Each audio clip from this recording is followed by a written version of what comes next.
job every day is to try to kick somebody's ass. I mean, that's why we're here. That is caught! Left center! Reds win! And this ball is launched. High and very deep to right, long gone. It's second of the night. Elly De La Cruz. Short lead for Pena. Larkin drills it. Do you believe this? That's going to be gone! Back to back! Walk-off home runs! How about this? He's back! He's back! He's back! And a swing and a drive! Deep left field! This one belongs to the Reds! Swung on and hit Deep to left field! That ball is going to be gone! Home run! And the Reds put it 5-4! Goes to second one. Around to first. Got a double play! And the Reds sweep the Cubs. Breaking ball. Hit high. Hit deep. Way back there. And gone! Into the second deck and left. Christian Encarnacion Strand walks it off. Archer does it in his major league debut. He gets the final 3 outs, and the Reds get an extra inning win. A thriller 5-4. Swung on, fly ball, hit the deep right field. That ball is gonna be gone. A grand slam home run by Mike Cameron. 2 outs, 2 on. Reds down by 1. Larkin down the line. It's a winner. It's a winner. Here comes Tucker. Here comes Steins. Larkin's won the game. Barry Larkin gets mobbed. Look at this scene. It's synergy. The stretch, the pause and the pitch. And a line drive, base hit left center field. A single for Aaron Boone. And this one belongs to the Reds. The Reds have won 8 in a row. Kobayashi with a long look, turns it loose, and Dunn hits it to deep right. It's all over. And this one belongs to the Reds. The Reds have won their 5th game in a row.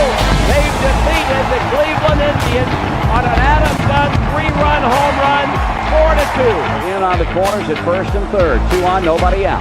Here's Royce Ring pitching, no bunt. Ground ball by the third baseman into left field. Keibert Ruiz rounds third. This one belongs to the Reds. That's it pretty good. Guess what? He doesn't need speed. That's gone. He's the king of the Queen City tonight. With 1 out here in the 11th inning, you sure got to go now. Swung on, pull down the left field line. That ball is going to get the winning run in. Here comes Keibert Ruiz rounding third, heading toward the plate. And this one belongs to the Reds. Huge situation for Votto. Why you paying the big bucks to deliver the goods with 2 outs in the 9th inning? Can he do it? In the gap, right center field, and Votto delivers the goods. Hit deep center field. Hank Hill going back at the warning track. Oh, he gets one. It's gone. Joey Votto is delivered. Good evening, Reds fans. As the season hangs in the balance, we have a few people in here wanting to hear what Sam and I have to say. The Reds season hangs in the balance tonight, Sam, as some say. I'm not on that train. I'll make it clear. 5 out of the second wild card was a game, or 3.5 out of this of the last wild card. I think we have it in us. I think just to, you just never know what will happen. Sam, what do you think? Yeah, I think this game definitely it holds a lot more weight than all the others, given that, we're only 3.5 games out. We're kind of on that line where, are you a buyer? Are you a seller? But last night sure did us no favors for those who want us to buy and hope for that playoff push. Those of you who took the over, congrats, because that probably hit in the second inning, because 10 runs given up to the Nationals and then Reds scoring 8. But yeah, pitching was just off the whole night. Singer 7 earned runs. He looked like a guy who, hadn't pitched in 12 days or so. Is that his last start? Whatever it was. Yeah. But his command was off, and then when he was hitting the zone, it was, middle to a guy like James Wood, where he's going to hit that 1,000 miles per hour up the middle. So bullpen not good either. The offense tried to keep him in there, but then seemed like every time they got to within 2 or 3, either Lyon or Ashcraft, those two kind of sunk the momentum again. But yeah, tough game to watch against a pretty poor Nationals team. who has a pretty good young core. Couple great hitters, Abrams and Wood, but yeah, just not enough for the offense to overcome what Singer did. Yeah, Abrams and Wood, I mean, that's worth your price of admission, if you will, to watch them play. Yeah. Both of those guys come from that Juan Soto deal with the Padres years ago. And there was a few, and Mackenzie Gore, who the Reds will miss this series, which is great. All 3 All-Stars, too, which is wild. Wow, they had 3 All-Stars this year. All from that Soto trade, so. And the Reds had 2. Anyway, now that my mind's been back after being blown for a second, the Reds have struggled against the Nationals over the years, especially the last 2 years. They've lost 3 of the last 4 series against them. If you remember last year, of course, the Reds weren't great last year, but opening day did not go well. That opening series against the Nationals, I know they lost opening day, and I believe they won 1 game. But they've been a little, pesky, if you will. Yeah, and we got swept by them out of the break last year too, if you remember correctly, at National Park. So both opening day and out of the break, they've just had our number for whatever reason. I'm not sure why. Yeah, the only maybe it's the curse of like the Elly bat knob, if you remember 2023 when he hit the home run. Maybe that's the problem. I don't know. Yeah. But they've just been a pesky team. And they have good talent. That's the fun part about baseball. When you have fun talent, things can happen. But they do have a really bad bullpen. So before we get going on the Reds lineup, tonight it's Chase Burns again. Chase Burns against, tell me the first name of the pitcher, Sam. Brad Lord. Yeah. Well, Brad Lord can only throw about 50 pitches tonight. Thank you, Nick Kirby, for letting us know last night on the postgame show. The Reds need to get it's a must win just to the mere fact that it's a glorified bullpen game. Yeah. And their bullpen in Washington is horrible. If you're getting a bullpen game facing the Nationals, that's probably the best case scenario because they've got statistically the worst bullpen in the league ERA wise. And Lord, he's a guy who has been in their bullpen, but he was actually a bright spot. He was one of their better arms out of the bullpen. He started the year starting, and then I think May 6th was kind of when they decided to turn him into a reliever. And he had a good ERA, 2.79 ERA in the bullpen, but they're deciding to bring him back up for the start tonight. First start since May 6th. He's a young guy, rookie versus rookie here in Burns versus Lord. But like you said, 50 pitches, that might get you to the 3rd inning, and then Reds are going to be facing the Nationals bullpen, which is the worst in the league. So you said it best. Feels like a must win just because you're facing this worst bullpen in the league, and also a must win because you're, a week and a half out from the trade deadline, and this team's going to have to prove to the front office which direction they're going to go. And that direction is really going to have a big impact on not only this year and the last couple months of this year, but also the future.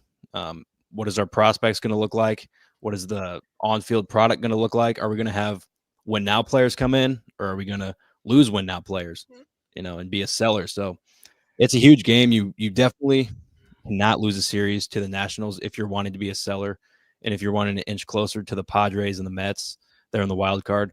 Not really going to worry about the Cubs because I think they're in a league of their own with the Brewers there, kind of fighting for. Who do you hate? Who do you hate more, Sam? Who do you hate more, the Brewers, Cardinals, or Cubs? The Brewers have definitely been more annoying the past 3 years. I don't know about hate, but hate's a good word actually. I literally hate the Brewers. Yeah. Is that your answer too? Yeah, I literally I cannot stand them. Yeah. The Cardinals used to be that, but I think, for those in the chat, I'm sure that can relate. When you're like a Bengals fan like I am, I think the Cardinals and the Steelers are very similar because of that whole history.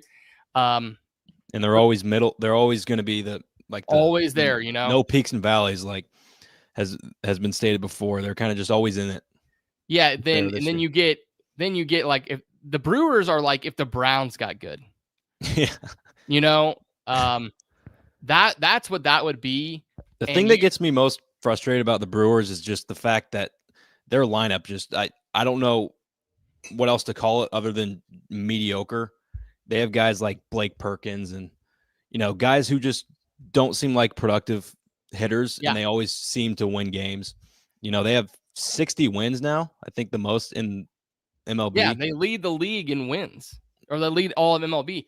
Yeah, but and their franchise player Churio is having a down year, but they've got a stud in Mizorowski. So, and they do things the right way too, similar to the Rays. You see the Brewers and Rays get mentioned a lot in the same picture, where they just build the team the right way, and they have homegrown players, but they also make moves on the fringes that are really perfect how they play. So definitely That's frustrating exactly to play though. And we'll get to some of that here, and I think in a few about some of these possible moves. But let's talk about the lineup. I think the chat is talking about somebody named Will Benson. Is he in Louisville, Sam, or where's Will Benson at these days? Believe it or not, he is with the Reds. He has just had one at bat since the break, though, and that came last night. I thought he was in AAA. I thought he did too, honestly, but I thought we DFA'd him, but he's with us still. No, he has options. Yeah, but one of those options is not playing. Yeah, so his option is not playing. That's right. Tito's taking care of that option every night. Yeah. Now, I have I'm going to put my tinfoil hat on. Is there any chance this is to showcase Fraley? And I heard, I'm getting this from Nick. Nick mentioned it the other night. Do you think that there's a chance that they're just showcasing Fraley here? If it is, Fraley's definitely skyrocketed his value because he's been awesome since the break. I think 6 hits in the past couple games, 2 more last night. And I'm not going to complain about Benson not playing over Fraley. It's just more of you can't find more than 1 at bat in 5 games. Well, and WTI Trader says it too. Gavin Lux has not been fantastic lately. Now, I think last night he got a couple hits.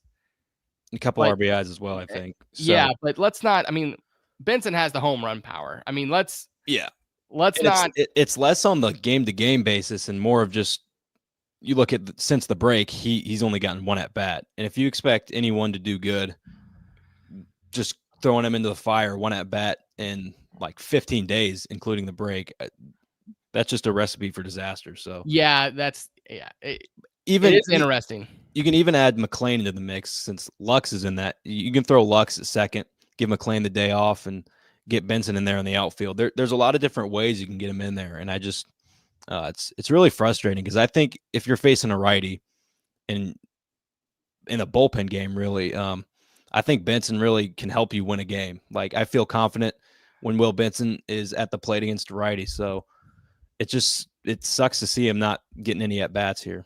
It is certainly interesting. I mean, you talk about another guy who's on the opposite end of that spectrum. Let's talk about Noelvi Marte for a minute. I remember early on, right? Let's kind of take the timeline back. Take 2 minutes to talk about the timeline. Obviously, last year happens. Then immediately in spring training, he's not practicing with the major leaguers. He's not taking infielding with the major leaguers. Then they option him to minor league camp almost immediately. Then they're like, it basically is almost like he's not even a prospect for us anymore. Like we're not even going to talk about him. He's like far down the depth chart. Okay. He hits the cover off the ball in Louisville, comes up, does that one-day thing with against the Giants. Let's forget about that. Then comes up for good, hits the cover off the ball, has the injury. Mm-hmm. And now it's like, okay, now what? Now he comes back. He's been fantastic since. Then they start taking him out of games because of his fielding. But he's hitting like crazy. Now, okay, I love the outfield with him. I love sending him out to the outfield, which I think has bigger implications. But then it's like, now they're not taking him out for Espinal anymore. It's like, whoa, talk about a 180 for Noelvi Marte. It's just been a fantastic year. Yeah, and I'm all for him playing every day. I think he's the everyday third baseman now and for the future, for at least what you have. If you don't make a big move, obviously. But yeah, he's been awesome. He's hitting the cover off the ball, like you said. I believe he picked up 2 RBIs last night, along with Lux. But yeah, everyday third baseman. He's batting 9th today. I would like to see him move up in the order a little bit, especially with inconsistency out of McLain. I know Francona's not a big fan of shuffling a lot of pieces around.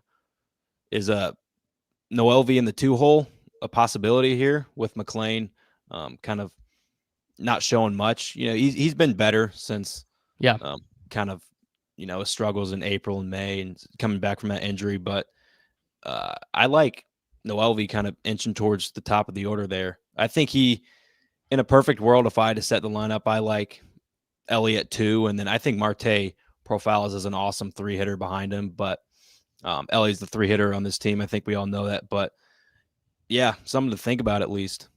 Yeah, I'm actually thinking, I'm not sure if I put Marte in the 3-hole immediately. I think, we got to remember he's still like 22 or maybe even, he's younger than Elly, right? So let's keep that in the back of our head. But long term, I think he's a piece. I think the Reds have a few pieces coming out of this team. And I think if you want, Sam, let's transition to kind of some trades because the chat's kind of popping off. I see Troy. I see your chat there. I somewhat agree with you. We'll talk about that. But I think the Reds have a few guys when it comes to the lineup who are really going to be on the next good Reds team. And this is a good team. Don't get me wrong, but I'm talking about like a playoff caliber team. I think Matt McLain's here. I think Elly's here. I think Spencer Steer's here and Noelvi. I think the rest of the team is up for grabs. And I'm not saying Spencer Steer's fantastic. I just think he'll be a part of the roster. And I think he's been playing a fantastic first base as well. And he has the power. He may not hit like we all want. But I think those 4 are it. Then you have what's next, right? I think the Reds are in on Sal Stewart. I think the Reds believe in him. I think he's part of the next group coming up. I think he was going to be here. But like Sam, and I know some of these guys are saying, Troy Taylor puts in the chat, let's just win. Let's just win. I'm tired of losing. I'm tired of not making the playoffs. Totally agree. But you got to give up something to get something. And what is I said it earlier, we're 5 games out of the second wild card, 3.5 out of the third wild card. What's your thoughts on the next week? I know Nick and Trace shared their thoughts last night. What's your thoughts on what the Reds could do? Yeah, I've been back and forth all week. But it seems like we're trending into the direction where it seems like we're going to kind of soft sell, kind of a hybrid of a buy and sell, which does that get you anywhere? I don't know. I've said it before. I just want him to commit to something. But it really seems like for a small market team like the Reds, any move you make, you have to really make sure you hit it on it because there's not much of a margin of error. But I think guys like Friedel and Stevenson, they're kind of getting floated around and being possible pieces that you can sell. Mm-hmm. I don't know. I think being 3.5 games out of a wild card spot, it would really suck to kind of go back as a team and sell those pieces. But if you really want to be a contender in the next 3-4 years in this Elly window and actually have a chance to do something special, it seems like that's probably the smart play. Load up on prospects.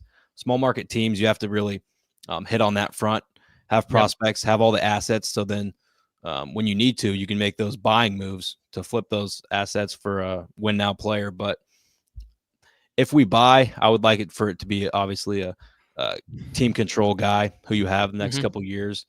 But yeah, if I had to guess, I'd say it's a hybrid of, buying / selling, but majority selling. Yeah, I think I think that's how they're going to go. Nick and Trace float around Stevenson. I would trade Stevenson. I have no issue with that, though. I don't think he has much value. I really don't. I think he's got. I don't know. I think a catcher who has the potential to hit, 20 home runs, and he's shown he can. I think you got something there. So, but then on the other hand, really why would the Reds trade him? Right? I think right. I would rather trade a guy like Friedel, I think, over Stevenson, just because I'm just a huge Benson guy. I think the team is not much worse with Benson playing, or at least hitting wise, with Benson in the lineup, and you get something, for the future without a Friedel. He's got a lot of team control, which would suck to lose him, but that adds some value to it. So if you can get some high-end prospects for that, or even a major league guy. I don't know. But those are two names that have been floating around a lot for sure. Yeah, and I think another one, Lodolo. I would only trade Lodolo for a major league outfielder, personally. I think that's a need. When it comes to rentals, name some rentals we've had lately or small moves. I wouldn't mind a Sam Mold type trade. I mean, Sam Mold has not been bad. The last 2 years, he was fantastic. He was great in 2023. The Reds need a lefty out of the bullpen. Now, I'm not sure if I'm in WTI Trader. I agree. I'm not in the rental market when it comes to Eugenio Suarez. Eugenio Suarez is going to net the D-backs a huge haul. Yeah. Because the dude's on fire. Which, by the way, maybe some pregame off-season content. Love to talk about the fact that Gino has an outside chance of hitting 500 homers. But I digress. Yeah. I'm not trying to trade any big prospects for a rental. But I'm okay trading the Joe Boyle of 2025 for Sam Moll. Sorry. Joe Boyle hasn't turned out to be nothing. I mean, he's made the majors, great, but that's a trade worth doing. I think it's interesting. I mean, to talk about, trading for a bullpen. I think there's an outside chance they could trade Nick Martinez. I really do. Yeah. As a salary dump, it would be 100% salary dump just to get rid of the remaining $10 million. Or do you move him to the bullpen to bulk up your bullpen when Greene comes back? It is interesting. Overall, really, I'd love to see the Reds go out and go get a Bauer type move, a guy who has a year and a half left. You bring him in for the rest of this year. Hey, if you win 6 in a row, great. Maybe you make the playoffs. But I'm not a pitcher. I want a hitter. I want the Scott Rowland for this team. I want the Scott Rowland of 2009 coming in here and taking this team to the next level. And then, hey, if he leaves after next year, great. I could care less. But, a guy like him, a leader, someone who has team control, go get him. Because honestly, the 4 Elly, McLain, Steer, Marte, and then just add in Sal Stewart. They need some other pieces. They really do. And I think this is the time to go get them. And it helps you right now too. And not to say, I see the chat popping with it. Schwarber at DH. Oh my gosh. That'd be a heck of a signing. Totally insane. Insane. I don't see it happening. But I don't think he's going back to Philadelphia. I think Bryce Harper is going to be their DH. It's interesting. And Jacob Doyle, he makes me feel good in the chat. The Reds cannot be afraid of trading the next Joe Boyle. They can't. I just think with the comments that we saw from Brad Meter the other day, I just cannot see them trading any prospect, in the top 12-ish.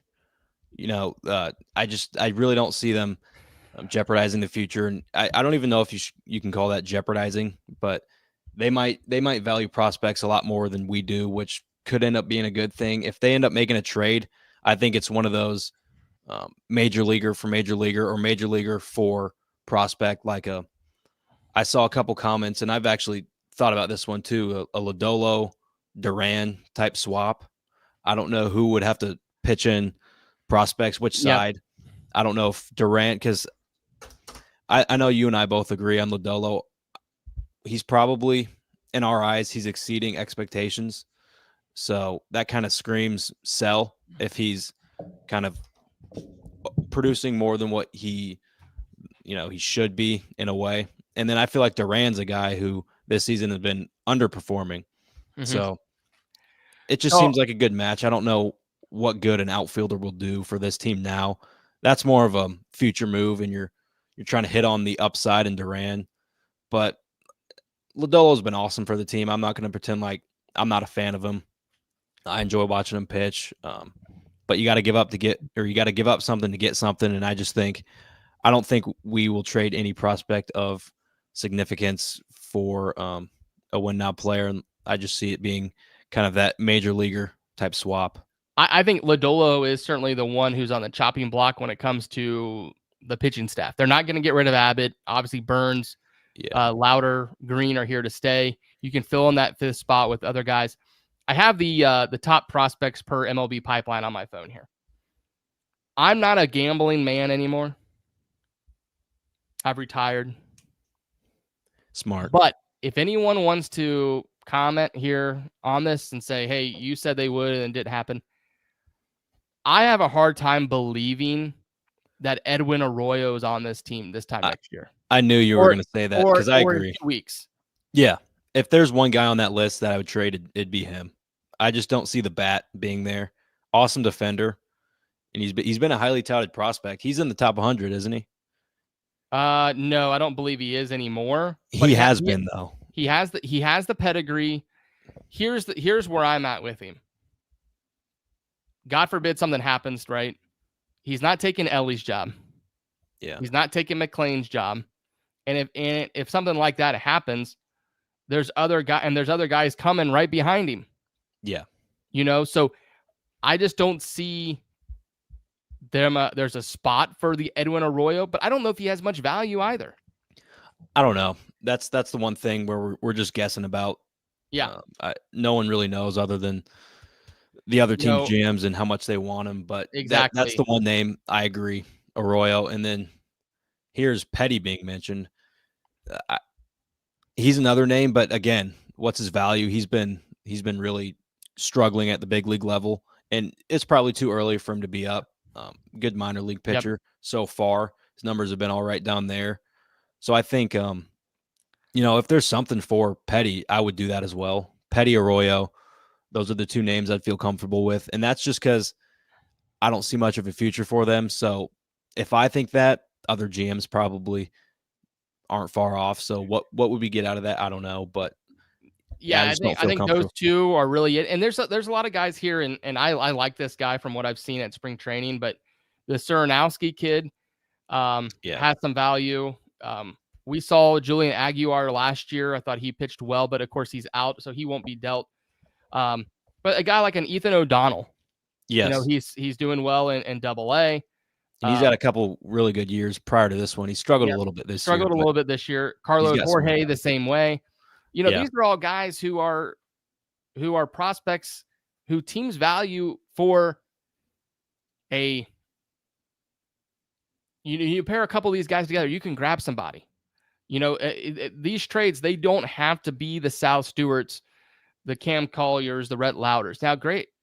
If you could deal these guys and get a huge impact, I'm on that team. I've seen too many of these guys come up and not do well.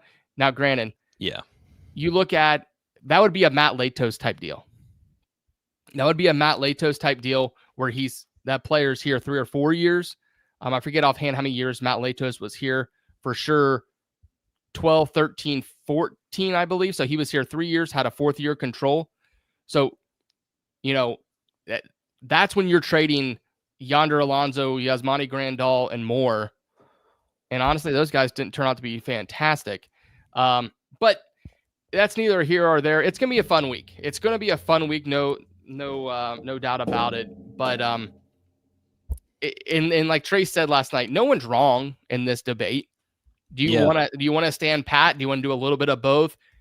Or are you saying go all in, trade everybody, and we have a year and a half to win? Yeah, I agree. I think either way, I will convince myself into liking what we do just because that's that fan coming out of me where I want us to do whatever's right.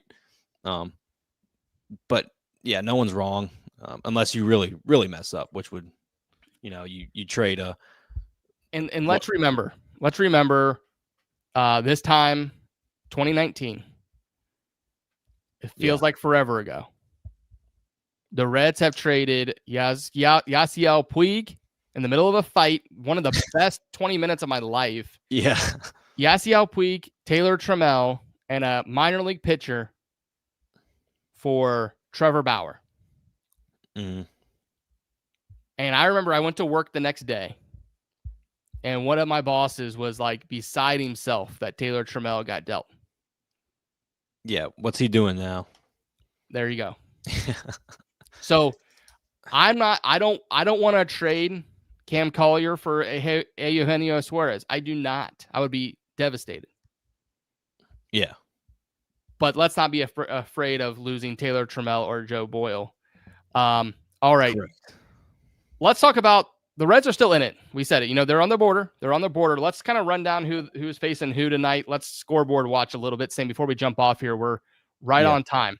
So the Giants face the Braves tonight. Keep that series going. Go Braves. Yep, go Braves. The Cardinals face the Rockies and Mr. Blaylock, who has me and Mike Hart mentioned on that faithful Saturday of Noel V. Marte's walk-off. Own the Reds. So hopefully he can own the Cardinals tonight. Yes. Next is the Padres versus Marlins. And honestly, the Marlins are... I'll take it to my grave this year. The Marlins aren't bad, people. They are not a bad team. No. So maybe I'm just, helping my inner thought about the Reds losing to them, a couple weeks ago. And last but not least, the Mets play the Angels. But don't bury the lead, Sam. Guess who's starting for the Mets? I'll give you one guess. Frankie Montas. Oh, my gosh. So, hey, trust me, I watched enough Frankie Montas last year. The Angels have a chance. Yeah. I see Lance George, before we jump off, says the Reds 8, Nationals 3. Jacob Doyle, Reds 6, Nationals 1. Sam, hit it with us. I'll give mine, and then we'll be out of here. Reds 7, Nationals 0. Chase Burns is going to go 7 deep with 11 strikeouts. Oh, boy. Back-to-back quality starts. He might have 11 strikeouts. I'm a pro Chase Burns, so think he's going to have like 4 or 5 walks. Now, with that being said, the Reds are going to win tonight. They're going to win 8-4. 8-4 Reds. Actually, it might be 8-5. Hopefully, the bullpen, Chase Burns can get 6. I'll go with 6. I'm cool with 11 strikeouts. I think he's going to have 4 or 5 walks. We need to reel him in a little bit. But, Sam, how about you go ahead, hit the outro. Let's go Reds. Let's go Reds.